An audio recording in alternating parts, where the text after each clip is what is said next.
जय हिंद। मैं विक्रम सिंह राठौर आप लोग को स्वागत करता हूं भगत सिंह जी के क्लासेस में। आज हम लोग पढ़ेंगे फंडामेंटल राइट्स के बारे में।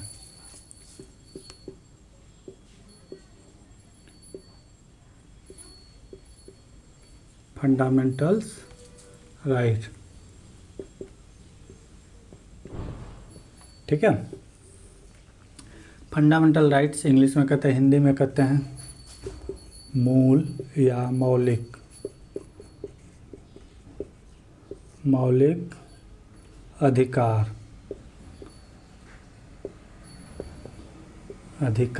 ठीक है। तो पहले समझेंगे हम मौलिक अधिकार या मूल अधिकार क्या है।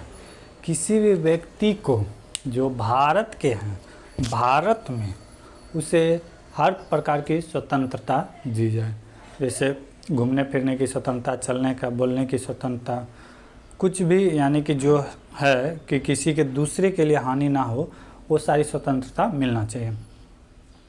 अगर ये स्वतंत्रता छीन लिया जाए तो ये लगेगा कि आदमी जेल पे है, घर में रहते हुए भी जेल में रहेगा, क्योंकि जेल में आदमी किसी से मिलता जुलता नहीं है। ठीक है।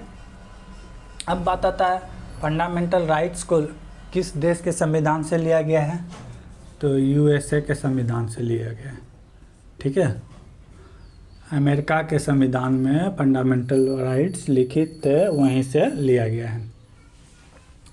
भारतीय संविधान को किस भाग में रखा गया है, भाग 1 से 25 जो है तो इसको भाग 3 पे रखा गया है। ठीक है, भाग 3 पे रखा गया है। फंडामेंटल राइट्स को मैग्ना कार्टा भी कहा जाता है।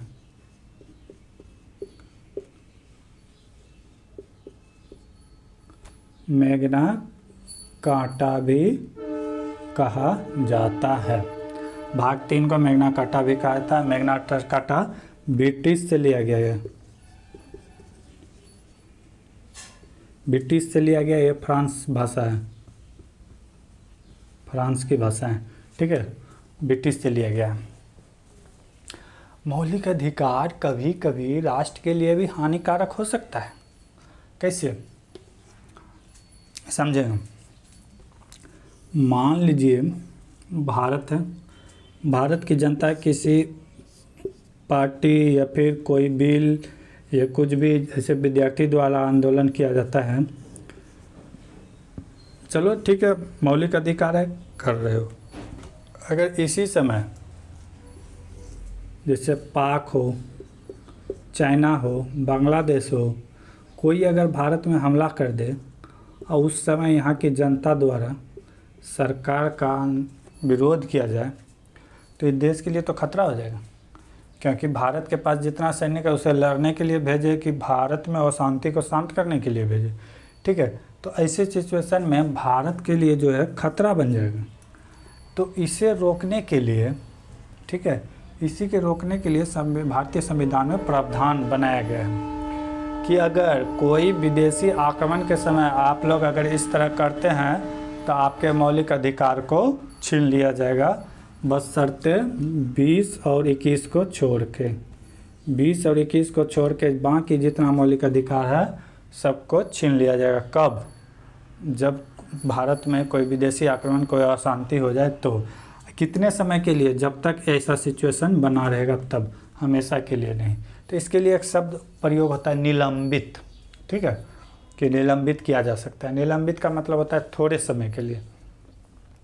ठीक, और ये निलंबित कौन कर सकता है? राष्ट्रपति कर सकता है। निलंबित कौन कर सकता है? राष्ट्रपति। इनके अधिकार, मौलिक अधिकारों को हनन कौन कर सकता है? राष्ट्रपति कर सकता है, निलंबित कर सकता है।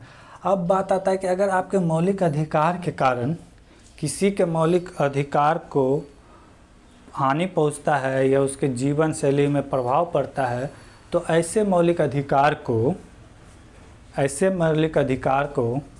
हमेशा हमेशा के लिए ख़त्म कर सकता है कौन? संसद। कौन ख़त्म कर सकता है? संसद, जिसको कहेंगे प्रतिबंध। हमेशा हमेशा के लिए रोका जा सकता है। 3 तलाक जो थे नियम, यही संविधान नियम के तहत उसे ख़त्म किया गया कि मौलिक अधिकार में था पुरुष के लिए 3 तलाक, लेकिन इसके चलते मुस्लिम महिलाओं के भारी संख्याओं में वो लोग का स्थिति खराब होने लगा था, ज़िंदगी बर्बाद होने लगा था। तो इसे संसद द्वारा हमेशा हमेशा के लिए प्रतिबंध कर दिया गया। अब आता है कि बात अगर हम सरकार का विरोध करें और सरकार हमें उठा के जेल में डाल दे तो हम कहाँ जाए, यानी कि मौलिक अधिकार का रक्षक कौन हो? तो मौलिक अधिकार का रक्षक भी होगा, वो होगा हाई कोर्ट, सुप्रीम कोर्ट। आपके नज़दीक जो होगा आप वहाँ जाके याचिका दायर कर सकते हैं। ठीक है, तो मौलिक अधिकार का रक्षक कौन होगा? हाई कोर्ट या सुप्रीम कोर्ट। मौलिक अधिकार को कुछ समय के लिए प्रतिबंध किया जा सकता है, ये पावर किसको है? राष्ट्रपति को। आपके मौलिक अधिकार से किसी के मौलिक अधिकार को अगर हानि होती है तो इससे मौलिक अधिकार पे हमेशा हमेशा के लिए प्रतिबंध लगा सकते हैं। कौन? संसद द्वारा। ठीक है, मौलिक अधिकार के बिना आदमी जीना असंभव है, जी नहीं सकता है। मान लीजिए अभी जो हाल हुआ था कोरोना काल में, वो मौलिक अधिकार ही था। मान लीजिए इसी तरह की आपका कोई मौलिक अधिकार छीन लिया था, कहीं न जा सकते हैं, ना आ सकते हैं, ना घूम फिर सकते हैं। तो इस टाइप का जो आप सिचुएशन आप फीलिंग किए होंगे 2-3 साल पहले, उसे कहते हैं कि मौलिक अधिकार छीनने के बाद उस तरह का माहौल हो जाएगा। ठीक है, अब आता है कि मौलिक अधिकार जब भाग में है तो कहीं ना कहीं तो आर्टिकल्स में भी होगा, आर्टिकल्स में भी होगा। तो ये अनुच्छेद 12 से लेकर 35 के बीच इसका वर्णन है। ठीक है, मौलिक अधिकार का कहाँ से लेकर 12 से लेकर 35 तक में। तो पहला अनुच्छेद देखेंगे 12। ठीक, 12 क्या कहता है? 12 कहता है कोई भी सरकार को पावर नहीं है कि आपके मौलिक अधिकार को छीन सकता है। ठीक है, बशर्ते आप ठीक रहें। उस सिचुएशन को छोड़ के अगर कि कोई विदेशी भारत में आक्रमण किया वहाँ पे, तो यहाँ पे आता है स्टेट। स्टेट का मतलब यहाँ पे यूपी बिहार से मतलब नहीं, स्टेट का मतलब होता है central state, central state, state और लोकल, लोकल गवर्नमेंट। ठीक है, लोकल गवर्नमेंट का मतलब हो गया पंचायती राज व्यवस्था, सरपंच, मुखिया, ये सब। मान लिया जाए कि अगर सरकार को जनता के प्रति विपरीत पावर अगर नहीं दिया जाएगा तो कहा जाता है कि जनता देश में अराजकता की स्थिति ला देगा, जो मन होगा वही करेगा, पुलिस स्टेशन को लूट लेगा, एटीएम उखाड़ के चल देगा, मोल तोल इतना है सबको लूट के चल देगा। तो इसको रोकने के लिए सरकार को जनता के प्रति खिलाफ कुछ पावर दिया है।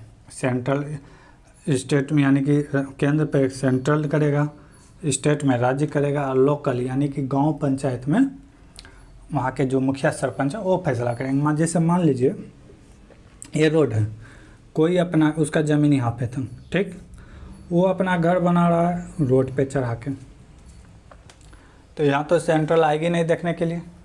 ठीक है, कि क्या क्या है देखना कौन है? लोकल को। हो सकता है सरपंच द्वारा इसमें जुर्माना लगाया जाएगा, इसका घर को तोड़ा जाएगा, क्योंकि ये बाहर बना लिया ना। अगर इसको नहीं रोका जाएगा तो फिर इधर से बना देगा ये, फिर इधर से रास्ता तो ख़त्म हो गया।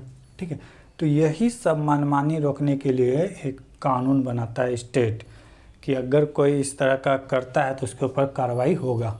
जैसे इसी तरह इलेक्ट्रिक बोर्ड वाले के भी पावर दिया गया है।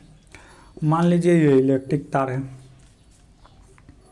किसी का घर यहाँ ये, अब ये इलेक्ट्रिक बोर्ड वाला अगर पावर नहीं दिया जा रहा था तो ये अपने घर से टोकन लगा के खींच लेते हैं, बिल बिना दिए हुए ये वे खींच लेते हैं। बिजली बिल वाला का 1 रुपया बिल नहीं मिलता, सारा लोग इसी तरह बिजली यूज करते। तो बिजली बोर्ड को पावर दिया गया है कि अगर आप इस तरह के सिचुएशन देखें तो इस पर कार्रवाई कीजिए। ठीक है, इस पर फाइन कीजिए, कोई दिक्कत नहीं है, आप किसी का मौलिक अधिकार का हनन नहीं कर रहे हैं, आप कार्रवाई कीजिए। ठीक है, अब आता है, तो बात समझ में आ रहा है आप लोग को। अब बात आता है कि यही दिया है अथॉरिटी एयरपोर्ट वाले को। मान लीजिए ये एयरपोर्ट है, तो इसके आसपास आप कुछ दायरिया तक 10-20 किलोमीटर तक आप ऊंचे ऊंचे बिल्डिंग नहीं बना सकते हैं। 5 मंजिला 10 मंजिला बिल्डिंग नहीं बना सकते। आप बोलेंगे ये मेरा ज़मीन है, मेरा मौलिक अधिकार है, तो नहीं, यहाँ लैंडिंग करने में दिक्कत होगी। ठीक है, हवाई जहाज चारों बगल से आते हैं, तो यहाँ पे लैंडिंग करने में दिक्कत होगी, तो आपको ये नहीं बनाने देगा। ये एयरपोर्ट अथॉरिटी को पावर दिया गया है। ठीक है, तो आप ये नहीं बोल सकते यहाँ मेरा मौलिक अधिकार है। कोई दिक्कत? 12 समझ गए आसानी से। अब देखेंगे 13।